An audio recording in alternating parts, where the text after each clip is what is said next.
and welcome back. We're in the process of restoration of this Falcon.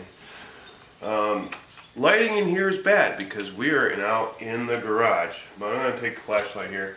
I did kind of power wash under the hood here and clean some stuff up, so it looks a little bit more presentable and knocks off all the mud daubers and everything else that were under here. It's in the garage now. Go ahead and move forward. My plan today is we're going to drain the transmission because we're going to pull the transmission. And normally I wouldn't drain it except for a way to do to tear it apart. And I'm going to show you here in a second. The tail shaft seal's leaking on it. So we're going to go ahead and get the drive shaft out and see if we can't get the transmission out. And maybe even get the clutch out and see what we're dealing with. So right here, if you take a look up here, you can see all this drippage going on. This is the tail shaft coming out of the transmission. This is our wonderful drive shaft, and that seal's leaking, so we need to fix that anyways. But we know we got synchronizer problems inside the transmission, so we're going to tear it apart. Before we do any of that, we're going to go ahead and get all the fluid out of it. So I'm just going to go ahead and drain this, see if I can get this plug to come loose. Oh yeah, just like downtown.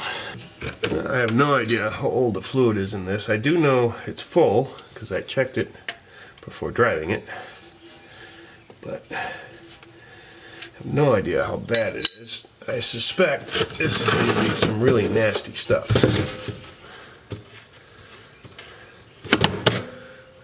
Actually, that looks pretty damn good. Need to drain that out of there. And that's decent color there. That's not too bad at all. So much changes at some point in time. So that's good. Maybe they already tried to fix this transmission and we're having issues. Well, I don't know. We'll see. I guess a question from Peanut Gallery / Camera Lady. How often are you supposed to change the fluid in the transmission? Well, it depends on the vehicle and depends on the transmission. This is a manual transmission, so for the most part, on a manual transmission, you really should never have to change it. I suppose you could change it every 100,000 miles and you'd be alright. Automatics, that's a different story, and every automatic's different and every interchange is different. So unfortunately, I hate to sound political, but consult your owner's guide for maintenance intervals on that stuff, because some cars are 40,000, some are 60,000. I will tell you this much: if you've never changed it on your automatic transmission and you've got over 100,000 miles, don't do it now, because all the burnt up clutch materials mixed in with that fluid, and it's the only thing making that thing still go. And if you flush all that stuff out, you're going to have problems. Trust me, been there, done that. Don't want to go down that road again. Alright, so this is draining out. We're going to go ahead and go towards the back here. Drive shaft pulled out of here. Just moving back and forth quite a bit. That's the extra lash in that rear end, because right now I got the parking brake set, and that's a little excessive. We'll be tearing into that later. But here's a little trick for you at-home hacks. If you want more leverage and you got a combination wrench like this, take the second combination wrench, slide it over the jaw, and now it's twice as long, and you've got more leverage to loosen things up.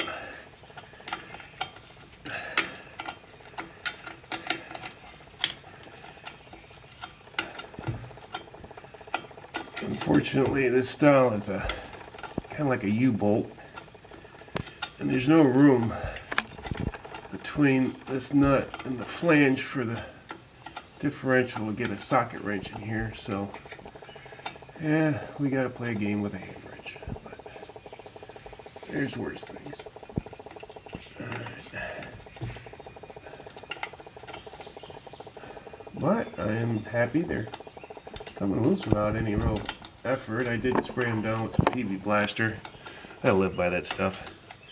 It's the best thing for dealing with rusted stuff because does a very good job of loosening things up. I suppose everybody has their own favorite brand, but it's the one I like to use. So I've done WD-40 and some other stuff, and this one just seems to do the best job for me. So there's a couple nuts and lock washers, and here's the first U-bolt. Only goes so far because the drive shaft's in the way. Let's get this side going here.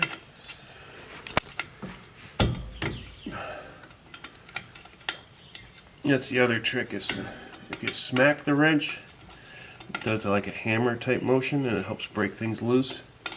Because sometimes if you just push on it, it takes a lot more effort. If you give it a good couple smacks with the palm of your hand, it'll break it loose better.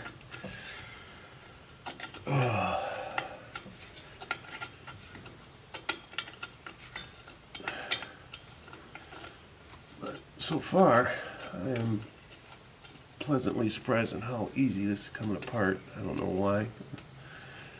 Again, grew up in a salt area where everything's rotted out and nothing comes apart easy. But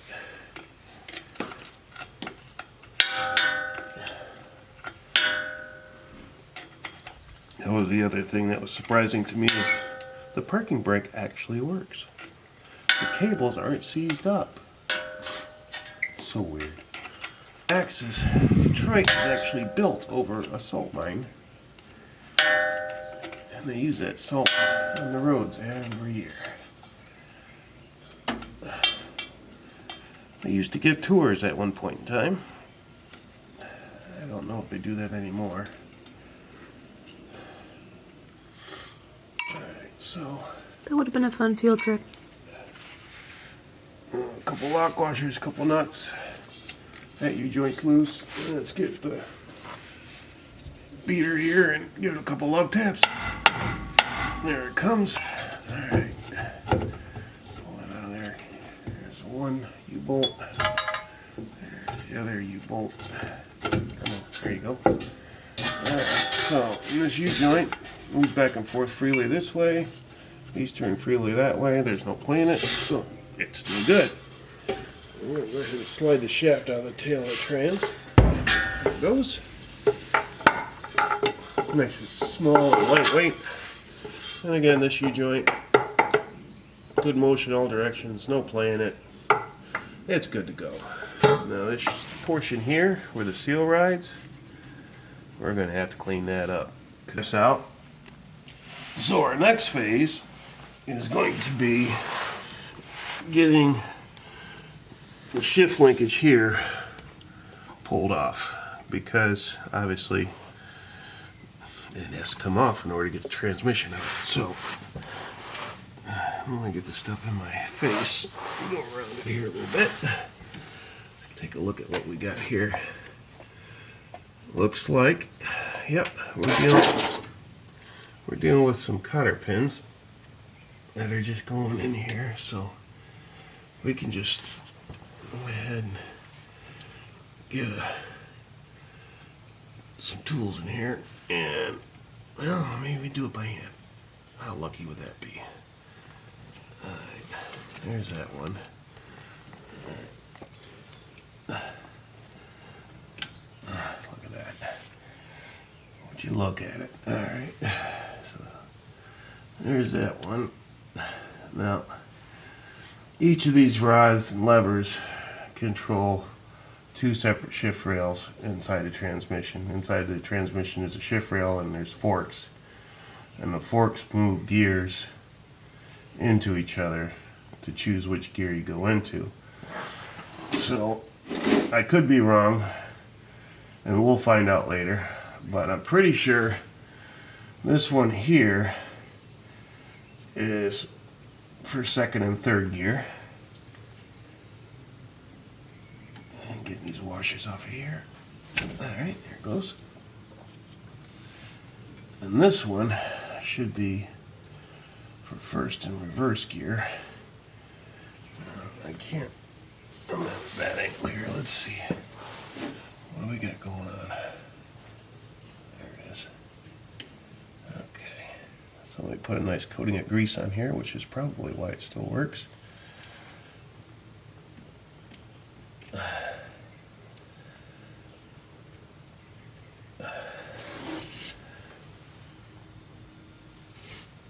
Normally I would use a pair of side cutters.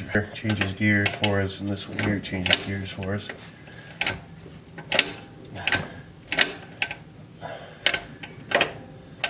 Alright, so that's out. So we got to get our speedometer cable removed, get that out of the way. We got to get our clutch disconnected. There's our spring holding it.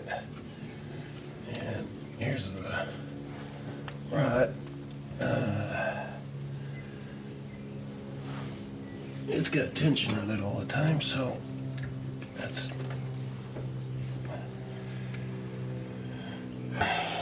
for the tail shaft support for the transmission.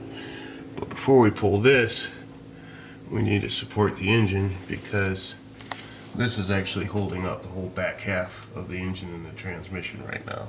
So we're going to go ahead and, well, I'm going to release the parking brake, because now we're off the ground and we got the drive shaft out. I don't have to worry about it, so that I can get this spring out of the way, because this is all part of the parking brake system here. When you pull the handle up top, pulls this cable arm, which pulls these two cables, which go to both rear wheels, and locks up the brakes for us, because this is going to come off. So let's go ahead and get rid of this hokey exhaust mount doing nothing but making noise and aggravation. So we'll clip this off, pull that off, get the clutch disconnected, and get this cross member out. In case you don't know how these work, there's a little gear here that runs on a cable. It goes up to the speedometer inside the dash. This gear runs on the tail shaft of the trans, so as the transmission's turning, it turns this, which in turn spins the cable and spins it back in the speedometer. It makes it read how fast you're going. You can change out these gears with different teeth, and for different, you know, if you change out the rear end or you change the tire size, I guess you can have a different amount of teeth, and it changes how fast it spins, and it corrects your speedometer for you. But anyhow, we're going to get rid of this hunk of garbage here, because it's doing nothing but aggravating me. Get that out of the way.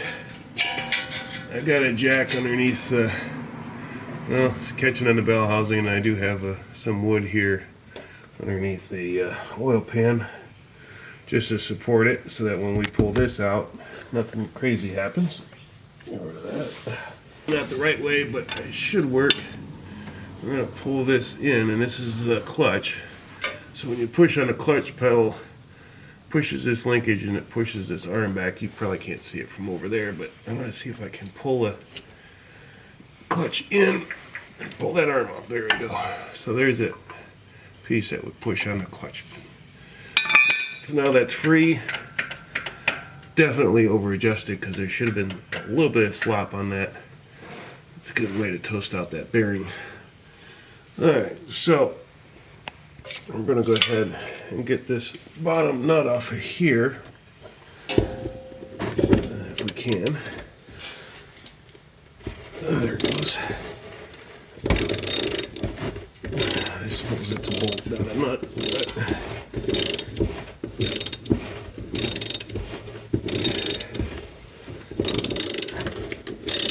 this is a very interesting mounting system. I'm quite used to having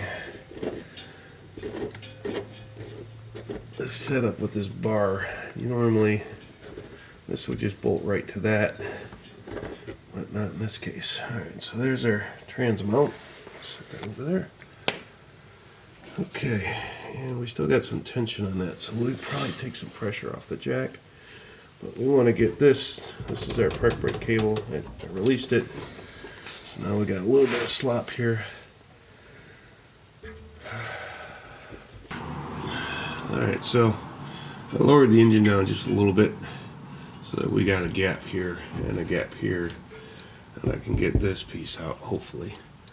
So let's see if it'll budge for it. Hold up stop tabs here.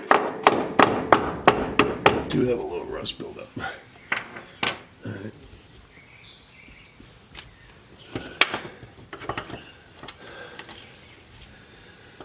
Kind of kicking myself because I didn't bring home any tools from work, and I only keep very limited supply of tools at home.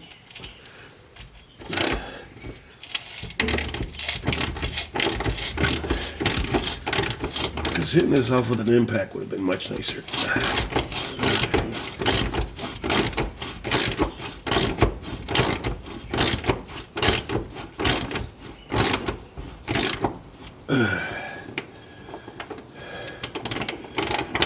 In case you're wondering what I'm doing, tightening it back up because it's starting to hang up on the rust on the threads here. And instead of just forcing it, chewing up the threads, and working back and forth, normally you don't damage the bolt and things go a little easier for you. So it's 2 steps forward and 1 step back, but works out for you. Kind of surprised. This is actually a fine thread bolt. I didn't think they would bother that, but whatever.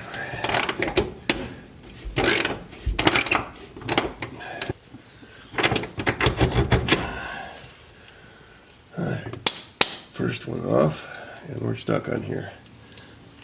Another little trick for you. Get a socket stuck on there, just smack it on the ground a few times. Fall right off. Worst case scenario, smack it with a hammer. Alright, now this one's going to be a little more fun. The exhaust is in the way. But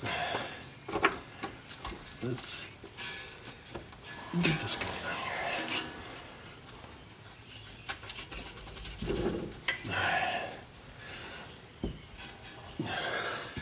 Let's see if we can get this crossmember pop off of here. Now we do have some spring tension on it, but shouldn't affect us too much.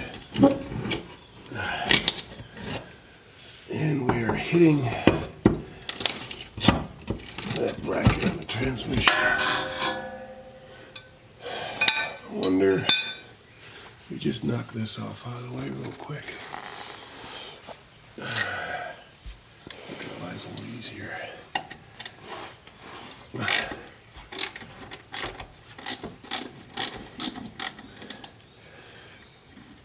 I can tell someone's been in here at some point in time, because although this bolt is a hex bolt, and definitely should be a hex bolt, because that's what they've always used, this one is not. It's a square, and that is definitely different and old, because I can't remember the last time I saw an application where they actually used a square-headed bolt. Upgraded, drain plugs and stuff, sure, but an actual bolt that's got a square head, that is definitely peculiar. In case you don't know what I'm talking about, I don't know how good the light is, but it's actually a square, which not normal. Alright, so that's down. So hopefully now we can get this out of the way. What do I do with the pry bar? There it is. Because now we're not hitting on that anymore.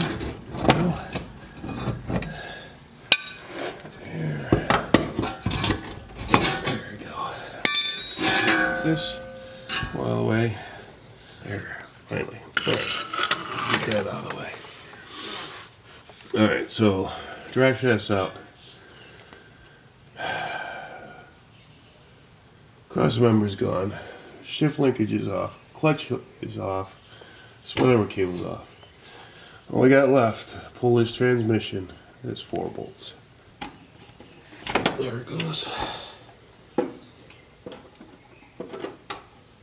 I'm taking the top ones out first because they're the ones that are more difficult to get to. And once we get to the last one, this transmission may want to start to pull out a little bit and put more tension on the bolt. So we don't want to do that as the last thing because that's just going to make our lives harder. I'm not for making things easier. Easier would have been a nice extension, but okay. So here comes bolt number 1. And this is by far one of the smallest transmissions I've ever seen in my life, but 3-speed manuals and a light duty car like this is not something I typically work on, so it's a learning experience. We're unbolted. Now this input shaft, it's going to go all the way up to the front of this and they're into the back of the crankshaft, so this has got to slide back a good 6-8 inches. I'm hoping I got enough room here. Here we go, and we don't get hung up on the release bearing. There we go. Alright, so we are out. I'm going to set it on the floor here and go ahead and get this slid out from under the vehicle. This is the inside of the transmission here. You got your input shaft that this is connected to the clutch, which connects to the crankshaft. And back here is your tail shaft that connects to the drive shaft. Now, how this works is you've got a gear coming in off the input shaft here, and if you notice if I hold the tail shaft, there's another shaft underneath there that's spinning. That second shaft is called a counter shaft. Okay? So, the input shaft spins a counter shaft. The counter shaft spins a couple of the gears. Now, when you go on to reverse, which would be this one here, going back this way, what it's going to do is it's going to take the input, put it through the counter shaft. From the counter shaft, it's going to go through a secondary gear, and then finally come to the output shaft, and it's going to end up driving it backwards, because every time you drive a gear against another gear, it spins the opposite direction. So we're going forward to reverse to forward to reverse, reverse to forward to reverse. So this is reverse coming out. Now if I move it this way, that puts us in first gear. So now the input spinning in the counter is spinning a gear, it's spinning another gear, and it's reducing it down to first gear. And first gear and reverse gear are typically the same size. Alright, so now we're going to take it out, we're back in neutral, and then from there we're going to go into second gear, which is this one. So now the input is going to the counter shaft, the gear reduction, which is going backwards, back to this one, which is going back forward, and now we're in a reduction again on the output shaft. It's hard to see, but it is being reduced. Now the last gear is your third gear, and that's here. And what this is doing, it's basically just locking the output shaft with the input shaft, which makes it a 1-to-1 gear ratio, which is typical for third gear.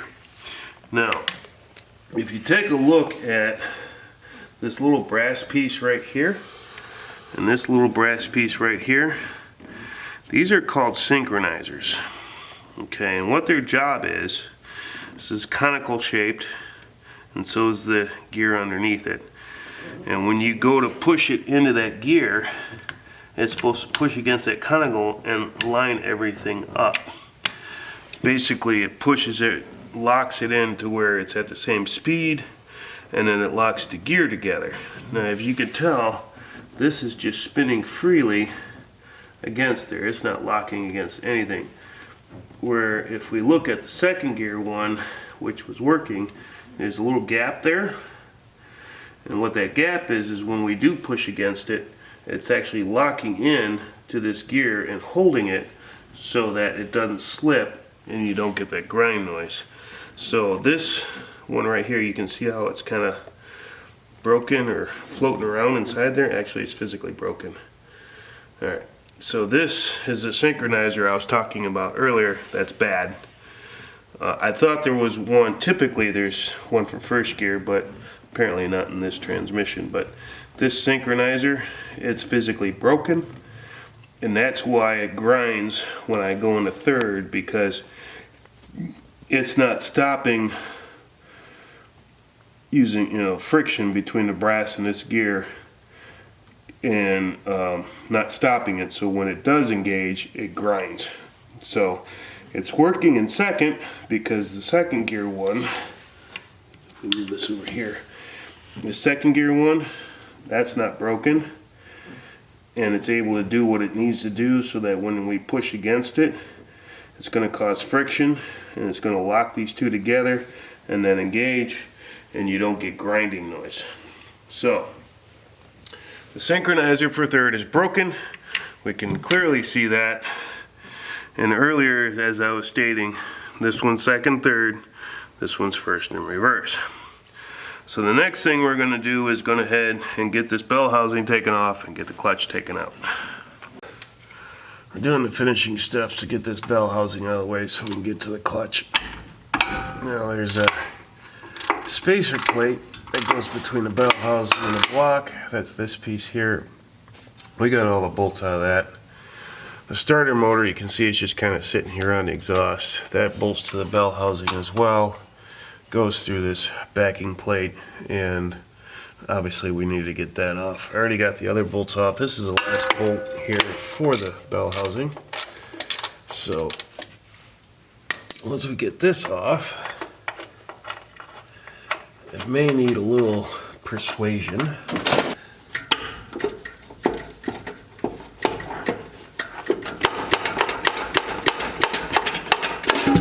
There it goes. Okay. So that's the bell housing. Inside here, you see there's a whole lot of clutch material. That's not cool. And this guy here, let's see if we can get it to unclip it here. This is what we call a release bearing or throwout bearing. It should just slide off of this. There we go. All right. So this guy here is a bearing. We're going to replace it. It's getting pretty rough, but this slides on that input shaft, and it pushes against these fingers. And these fingers push against the disc in here. And this disc is spring loaded. So between here and there, there's what's known as a clutch disc, and this is called a pressure plate. So when we push this in with our foot, it pushes these fingers in, releases the pressure off the clutch disc so that it can spin freely and unlock the clutch from the engine. So when we release our foot, this pulls back. The pressure plate has springs on it, locks the clutch into the flywheel, and inside the center of the clutch is where the input shaft of the transmission goes. So let's go ahead and get this yank off here. And I'm not going to take these all the way out because there's spring pressure on this, and we want to get it to, here we go, come back slowly and not doing any real damage, although we're replacing it, but we don't want to.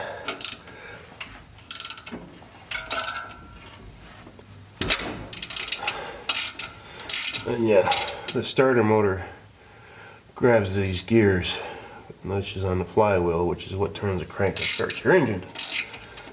So when you get that wonderful grinding noise when your starter doesn't work right, it's because the gear between the starter motor and the flywheel aren't lined up properly.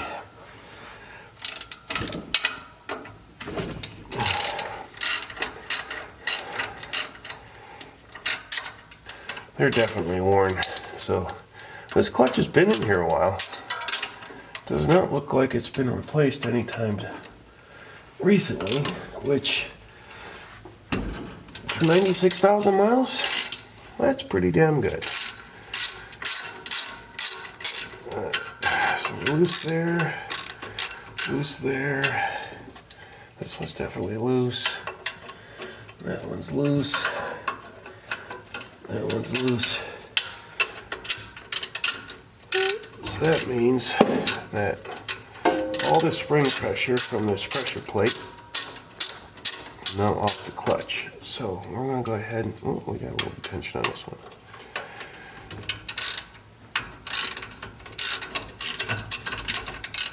Alright. So let's go ahead and get these off. And believe it or not, I am organizing exactly where these bolts are going, so that when I go to put this back together, I know exactly where everything is. Because I'm one of these people that keeps things in the same order that I took it apart. That way, when it goes to putting it back together, I know where everything is and what bolts next, and so on.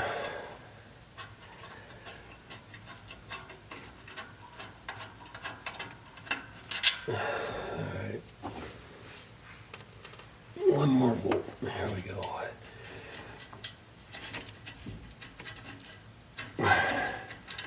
Part of the reason I haven't bothered to bring a bunch of specialty tools and power tools from home was to show that in these older cars, anybody really can do it with the simple tool set they got off Craftsman or Harbor Freight or wherever else.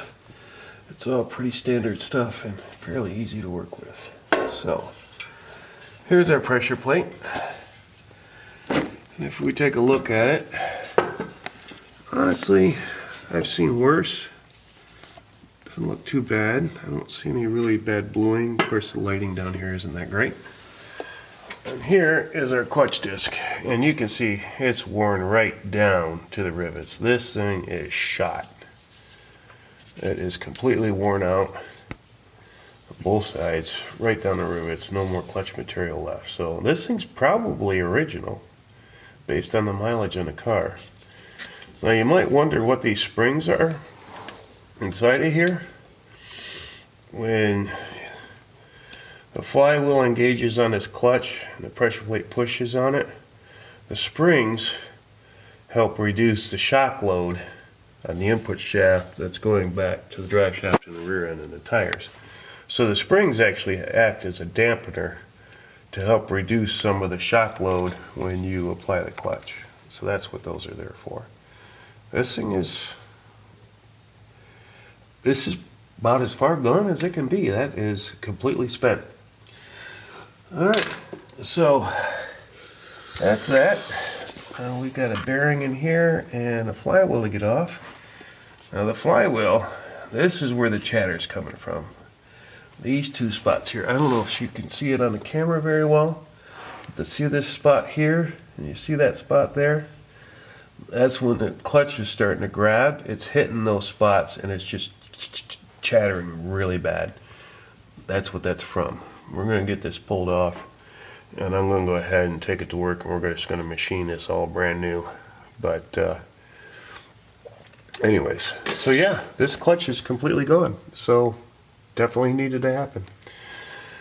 Alright, until next time, I hope you guys have fun with your projects and we'll keep moving forward with mine.